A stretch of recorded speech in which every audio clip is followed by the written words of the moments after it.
देखो भाई, भगवान की कृपा बोलो, आशीर्वाद बोलो, जो भी बोलो, ये साल जितनी भी गुजराती फिल्में आई है तो भगवान का आशीर्वाद रहा है कि उनका संकेत भी होता है कभी कभी कि अच्छी फिल्में कम दे रहे हैं, वर्स्ट लिस्ट के लिए मूवी ज्यादा दे रहे हैं। अभी शुभ चिंतक किस में आएगी वो तो आप रिव्यू देखेंगे तब आपको पता चलेगा। तो शुभ चिंतक जो मूवी है उसमें आपको मेन कास्ट में दिखेंगे मानसी पारेख, दीप वैद्य, तुषारिका राज्यगुरु, ईशा कंसारा, मेहुल बूच, स्वप्निल जोशी, मुरली पटेल, निसर्ग त्रिवेदी। बस इतने ही लोग हैं मेरे को जितना याद आ रहा है। विराफ पटेल, हाँ विराफ पटेल भी हैं। डायरेक्टर है निसर्ग वैद्य और ये फिल्म आती है सोल सूत्र स्टूडियोज की तरफ से। अभी सोल सूत्र स्टूडियोज का मुझे एक चीज़ जो पसंद बहुत आता है कि वुमेन एम्पावरमेंट की जो स्टोरीज होती है ना, वो नए नए जॉनर में ढाल के वो अपने हिसाब से बताते हैं, विच इज कम्प्लीटली फाइन। क्योंकि आप देखें, आपको कोई भी एक स्टीरियोटाइप कैरेक्टर अगर आपको दिखेगा ना तो वो एक आपको नए अंदाज में दिखेगा। भले ही वैसे वो डायलॉग्स और वो सब आपने सुना हो, लेकिन उसका पूरा acting perspective wise, character wise पूरा डेवलपमेंट अलग होगा। तो इसमें आप देखते हैं स्टोरी जो है वो मेघना मेहता की है, जो एक मिडिल क्लास औरत है और उनके भाई हितू कनोडिया है। तो वो लोग एक दिन या फिर पहले से ही ब्रिज के खिलाफ आंदोलन करते हैं, जो एक ब्रिज बनाया है उसके खिलाफ आंदोलन करते हैं। और वो जिस दिन उनको राखी बांधती है उसी दिन वो ब्रिज टूट जाता है और उसी में हितू कनोडिया की मौत हो जाती है। तो वो सब पता चलता है कि जो मेहुल बूच का जो कैरेक्टर है, जो बिल्डर थे, उन्होंने किया था। और मानसी पारेख प्लान बनाती है दीप वैद्य और तुषारिका के साथ कि इनसे बदला लेंगे। तो स्टोरी इतनी सिंपल है, लेकिन उसमें एंट्री होती है स्वप्निल जोशी और विराफ पटेल की। विराफ पटेल को किडनैप कर दिया जाता है और स्वप्निल जोशी जो है वो पुलिस वाले हैं, तो वो ये केस इन्वेस्टिगेट करेंगे। तो ये स्टोरी है। अभी आप डिसाइड कीजिए कि आगे क्या होगा और आपको फिल्म देखनी है कि नहीं। तो चीज़ ये है कि ऐसा पहली बार नहीं लेकिन दूसरी बार हो रहा है कि शुभ चिंतक मेरे को प्रिडिक्टेबल, स्टीरियोटिपिकल, मिक्स्ड नहीं कहूँगा लेकिन मीडियोकर मूवी लगी है। क्योंकि ऐसा कुछ नया ऑफर नहीं होता, मैं सही बोलूँ तो। हाँ, अगर आप गुजराती मूवी के पर्सपेक्टिव से देखें तो सिनेमेटोग्राफी, बैकग्राउंड म्यूजिक और स्वप्निल जोशी का इन्वॉल्वमेंट, अगर मैं टू बी सीरियस ऐसा बोलूँ तो वो एक नया फैक्टर लगता है। बाकी स्टोरी वाइज कुछ नया ऑफर नहीं होता। एक्टर्स का काम जो मैं आगे बताऊंगा, लेकिन स्टोरी में प्रॉब्लम क्या है पता है कि आप देखने बैठते हो ना तो एक पहला ट्विस्ट आता है कि चलो समझ आ गया इसमें क्या होगा। फिर दूसरा आता है ना, अबे ये तो यही होगा, वही होता है। इंटरवल ट्विस्ट आता है, वो नहीं ये होगा, वही हुआ। क्लाइमेक्स आते आते अभी क्या होगा कि इसने जो किया है वो बाद में उसको पछताएगा, फिर अचानक से वो माफी मांग के फिल्म एंड हो जाएगी और वो मरा नहीं है, वो वापस आए, यही होता है। तो ये प्रिडिक्टेबल स्टोरीज, मतलब मैं कहूँ ना कि इसमें प्रॉब्लम क्या है कि स्टोरी प्रिडिक्टेबल है वो तो चलो ठीक है, लेकिन डायरेक्शन भी उतना ही पुअर है कि आप मतलब क्या बोलते हैं कि वो गरम करके ठंडा छोड़ देने वाली बात है। तो वो क्या बोलते हैं, एक एक्साइटमेंट आती है कि चलो अभी क्या होगा, और दूसरा सीन इतना स्लोप नीचे जाता है उसका कि आपको पता ही नहीं चलता।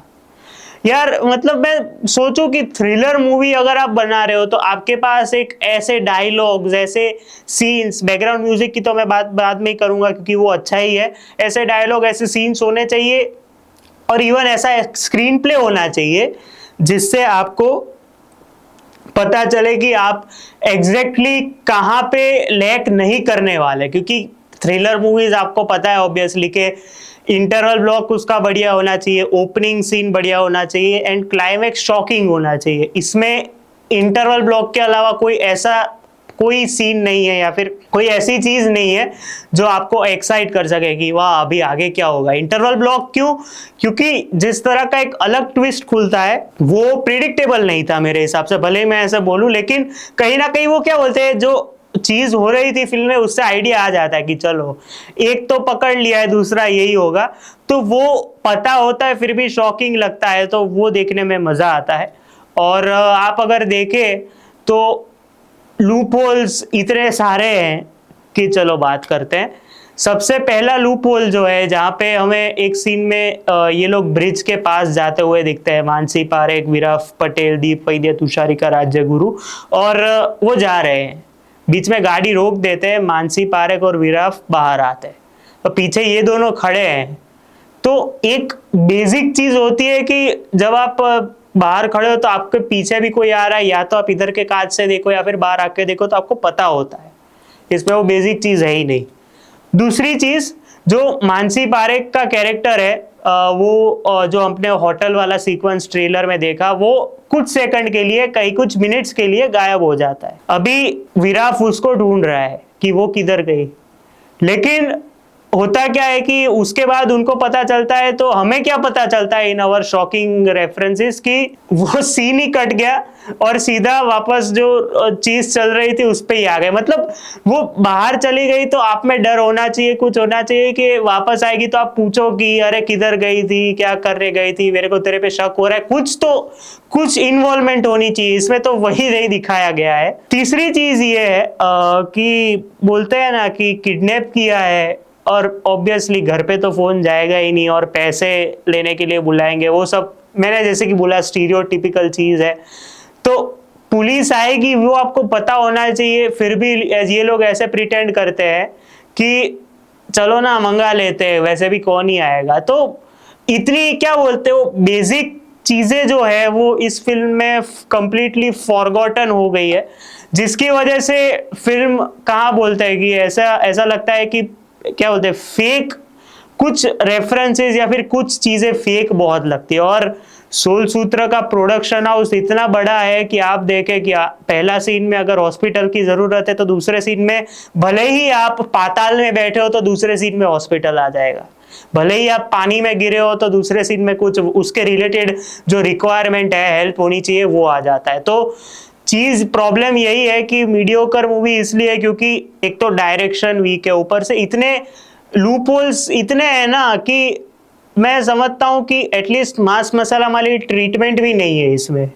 एक तरीके से अगर आप देखें तो कॉमेडी पंचेस भी हिट नहीं होते। चेतन दहिया ने डायलॉग्स लिखे हैं आई थिंक, तो उनके कॉमेडी पंचेस तो आप सबको पता है, तो उनके कॉमेडी पंचेस उतने हिट नहीं होते। समझ सकता हूं कि 60-50-50 का मार्जिन रख के मूवी चलती है, लेकिन जो कॉमेडी सीक्वेंसेस है वही हिट नहीं कर रहे आपको, तो कोई पॉइंट क्या है इस चीज का। प्लस इसमें इंटरवल के बाद एक कैरेक्टर और एक पार्टी वाला सीन आता है। एक तो शिवा का जो कैरेक्टर है, शिवा सर का, उसकी कोई जरूरत ही नहीं थी। मतलब आप प्रैक्टिकल होके देखिए, अगर आप एक साइड ऐसा बोल रहे हो कि मैं तेरा ट्रांसफर कराऊंगा तो तेरे को अच्छा नहीं लगेगा इतनी उम्र में, प्लस बोल रहे हो कि मैंने तेरा प्रमोशन नहीं किया, अब मेरे को उसको बुलाना पड़ेगा, तो वो क्या बोलते हो, घुसाया हुआ कैरेक्टर लगता है जिसकी स्टोरी में कोई जरूरत ही नहीं थी। और मेरे को पता नहीं था कि अंडरवर्ल्ड डॉन ऐसे इतना मतलब इमोशनल भी होते हैं कि लास्ट का वो जो सीन है कि वो इमोशनल होके उनको बोल रहे हैं कि अबे ये, मतलब मैं ज्यादा बोलूंगा नहीं ऑब्वियसली, मतलब कोई ऐसा अंडरवर्ल्ड डॉन मैंने नहीं देखा। इवन काशी राघव भी आप देखे, वो भाई होके भी उसको जला रहा है, स्ट्रिक्ट है इतना। इसमें अंडरवर्ल्ड डॉन होके भी आप इतना इमोशनल कैसे हो सकते हो, कोई पॉइंट नहीं है उस चीज का। प्लस अगर आप देखें डायलॉग्स में कोई वैरायटी नहीं है, कोई भी कैरेक्टर आ रहा है कोई कहवत सुना के चला जा रहा है। मतलब ये फिल्म चल रही है कि मुशायरा चल रहा है कोई पता ही नहीं चल रहा। और मुझे तो लगा था बीच में वाह वाह करके भी कोई ऑडियंस में बोलेगा, लेकिन किसी ने बोला नहीं। तो डायलॉग्स में कोई वैरायटी नहीं है। मतलब एक दो स्वप्निल जोशी के हाथ में जो डायलॉग्स आए वो मैं बोल सकता हूँ बहुत बढ़िया है, बाकी सब तो ज्ञान दे रहे हैं या फिर वही कि औरतों को यही नहीं करना नहीं चाहिए या फिर कहवत सुना रहे, बस उसके अलावा कुछ नहीं है। तो इतने सारे लूप होल्स है। प्लस मेन लूप होल जो ब्रिज का मैं बोलने वाला था, अभी वो ब्रिज में मर कैसे गए वो तो हमें क्लैरिफाई नहीं किया है। और वो मर गए हैं जिंदा है वो आप सोचते हो थ्रू आउट द फिल्म, मर ही गए हैं ऑब्वियसली, अगर हम ऐसा रखे तो। और मर गए तो कैसे मर गए, उधर गिर गया ब्रिज तो फिर ऐसा गिर गया तो सारे विक्टिम्स जो उधर थे वो मर गए, वो हम समझ सकते हैं, लेकिन हितू कनोडिया का कैरेक्टर कैसे मर गया वो तो क्लेरिफाई नहीं हुआ। चलो वो भी ठीक है, आंदोलन ब्रिज को बनाने से क्यों चालू हुआ था कि ब्रिज बनना नहीं चाहिए, इस ब्रिज के हम खिलाफ है, वो भी क्लियर नहीं हुआ। तो आप समझ सकते हैं कि कितने लूप होल्स हैं इस फिल्म में। खैर, एक्टिंग परफॉर्मेंसेस के पहले पॉजिटिव्स पे आते हैं। VFX, एक सीन में ब्रिज का जो VFX है वो बहुत बढ़िया है, प्लस वो जो ग्राफिक्स जो आज के जमाने के कि हम फोन में देखते हैं तो इधर सारा स्क्रीन पे लिखा हुआ आता है, एक में गाड़ी के बाजू में मिरर पे लिखा हुआ आता है, वो बहुत बढ़िया है। बैकग्राउंड म्यूजिक फिल्म का बहुत बढ़िया है, इवन वो जो विस्लिंग वाला है वो भी बहुत बढ़िया है। और एक्टिंग वाइज की तो मैं बाद में बात करूंगा, लेकिन क्या कहते हैं कि फिल्म की ये बढ़िया चीज है कि भले ही स्टीरियोटाइप प्रिडिक्टेबल स्टोरी है, लेकिन वो 2 घंटे 23 मिनट आपके कहाँ निकल जाते हैं वो आपको पता नहीं चलता है। एक्टिंग पे आते हैं तो मानसी पारेख का नाम इसमें माया / मेघना है। तो जो भ्रम लास्ट शुक्रवार को माया ने दिखाया था, मैं लास्ट शुक्रवार वाली माया ने, इस शुभचिंतक वाली माया ने उतना नहीं शुभचिंतक बना के दिखाया है, मैं इतना ही कहूंगा। ठीक ठाक परफॉर्मेंस है, अच्छा है, मैं ऐसा नहीं बोलूंगा, इमोशनल सीन्स में ज्यादा बढ़िया काम है, बाकी ठीक ठाक परफॉर्मेंसेस है। सेम फॉर दीप वैद्य, जहाँ पे शस्त्र में अपना एक अलग ही लेवल सेट किया था, यहाँ पे बोलते हैं एवरेज काम है, मतलब कोई कैरेक्टर ग्रोथ नहीं है अगर मैं ऐसा बोलूँ तो। और अगर आप देखें ना तो इन सब का जो बैक स्टोरी वाला एंगल है कि कोर्ट में गए कैसे गए वो भी हमें नहीं दिखाया, क्योंकि अगर आप देखें, मैं आपको बताता हूं, एक सीन में मानसी पारेख और मेहुल बूच सामने सामने बैठे होते हैं, उसके पहले पहली बार जब मिलते हैं तो कुछ तो होना चाहिए, कुछ ऐसे डायलॉग्स होना चाहिए कि अच्छा तू है जो ऐसा कर रही थी वगैरह, कुछ तो दिखाओ जिससे वो क्या बोलते हैं एक्साइटमेंट बढ़े। ये तो सीधा बात ही कर रहे हैं कि मेरे को ये कर देना वो कर देना, तो जिसका कोई पॉइंट ही नहीं बनता है। अच्छा, तुषारिका राज्यगुरु ने पहली बार वो जो लास्ट के 3 जो रोल्स थे उससे अलग किया है, जिसमें देखने में आपको अच्छा लगता है, उनका काम भी अच्छा है, लेकिन उनके जो बेटे का जिसने रोल किया है वो जो बीच बीच में आता है या फिर 1-2 जगह पे वो डायलॉग बोलने की वो जो के करके जो बोल रहा है वो क्यूट है, मतलब वो अच्छी चीज है। ईशा कंसारा के हाथ में ऐसा है कि जहाँ जरूरत है वहां पे है, वरना फिल्म में ठीक है, मतलब जरूरत थी तो डाल दिया है। विराफ पटेल, मुझे पर्सनली मैं बोलूँ तो अच्छा लगा काम। मैंने कच्छ एक्सप्रेस एक बार देखी है, बट वो भी ऊपर से कि हाँ उसमें भी विमेन एम्पावरमेंट वाली बात थी, लेकिन वो अच्छी फिल्म थी, उसमें उनका काम हटके था, इधर ठीक ठाक काम है। फिर मेहुल बूच का काम मैं एक्सपेक्ट करता हूँ कि विलन के रोल में बहुत बढ़िया, लास्ट की 30 मिनट में जो जिस तरह से एक्सप्रेशन से, जिस तरह से आवाज से, जिस तरह से जोर से बात करते हैं, बहुत बढ़िया।